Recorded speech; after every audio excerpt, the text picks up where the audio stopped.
Hi, Brent Haynes with Wood Sound Flutes. I have in my hands a bass G flute made out of cocobolo, and I'd like to show you it today to go over a few things about the bass G flute with the side blow on it.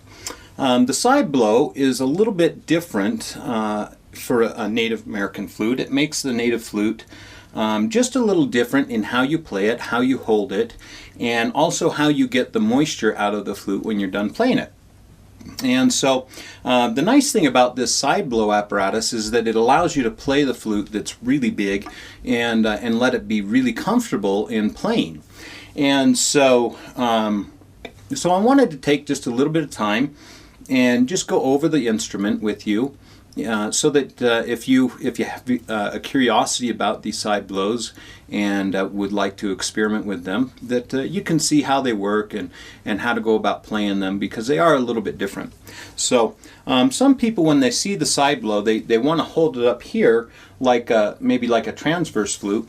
I find that to be a very awkward position. You have to support all the weight of the instrument way up here. It puts a lot of stress and strain on the muscles, on the trapezoid muscles and the muscles in the back, and so for me that's a very uncomfortable position. When I'm playing the native flute, I want to be comfortable. I want to be feeling relaxed. When I'm playing my concert flute, I have to hold a really, rigid position. I have to keep my back very straight, and I have to keep all these really exact positions. That's part of playing the concert flute. But when I'm playing my native flute, I want to be able to relax and really get into my instrument and just really get into the flow and the spirit of the music that I'm playing. And so really I want to learn how to be able to relax with a big instrument. It's maybe a heavier instrument. This particular instrument is made out of cocobolo, so it's fairly heavy. Someone that perhaps maybe is dealing with weight issues on a heavier instrument, they have neck straps for saxophones and things like that. You can get a neck strap for a heavier instrument that can attach to the flute and go around the neck so that it takes some of the weight of the instrument off of your hands, and that can be another great way to assist in larger instruments. At any rate, so the way that I like to hold this the side blow flutes is I just I take the instrument in my hands and I just bring it into my body like so. It's on a slight angle, just kind of crossways to my body, and I'll just bring it up here so that my head, and you see how I just turn my head to meet the flute, and this is going to be the position that I hold it in. And so it's just very, very relaxed. My hands are just coming straight out to the flute. If I turn my thumbs up like this instead of down, but if I turn them up, they help support the flute a little bit better and allow me to move my fingers quickly and rapidly, and they give me good support. I like to put my pinkies on the flute because that also gives me good support. So this is a position that I like to be in when I'm playing. So I'll go ahead and play the instrument for you so you can hear what it sounds like.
So you get a feel for how that instrument plays, and really, really lovely flute. I just love this instrument.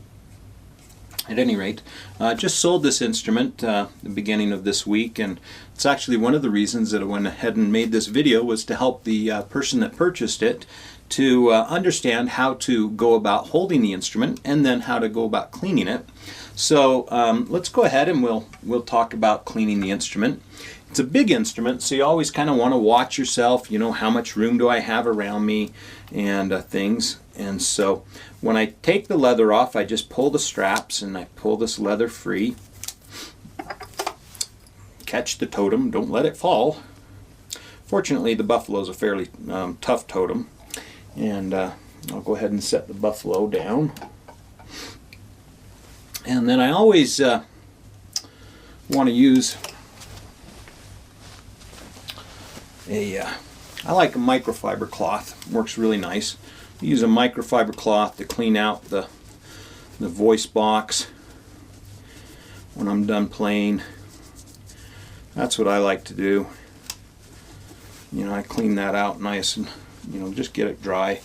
And I'll do the same thing to the bottom of the totem. Clean it off.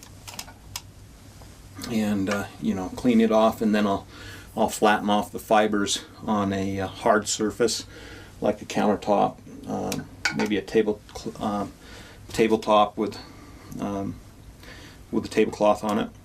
Then there's two ways that I'm going to blow moisture out of this first chamber. The problem is that I have this tortuous path that air is going through. So it's a fairly complicated path that air is flowing through to get to the flute. And so I want to get all that moisture out of there as much as I can to allow the flute to dry out, because, you know, I don't want any cracking to happen in any of this wood. And so I want to get that moisture out. And so the way I'm going to do this is I'm going to first I'm going to take this flute and I'm going to hold it up at an angle like this, just a gentle angle, and I'll take and hold the towel underneath it to catch the moisture, and I'm just going to blow like that. And as I hold it up on an angle like this, what that does is the moisture runs down here, and then when I blow, the air pushes the moisture up and out. So I don't want to hold it at a real severe angle, but I don't want it too shallow of an angle. So I'm just kind of a gentle angle, maybe 5 degrees. And I blow really hard through the tube to expel any moisture out through this first exit hole. Then the other way that I'm going to blow is I'm going to do the opposite of that. I'm going to hold it, let's see, I'm going to hold it this direction, up and down. So I'm going to again pour the moisture down this direction, and I'm going to blow it up and out through the tube. And I'm blowing any moisture up and out the tube.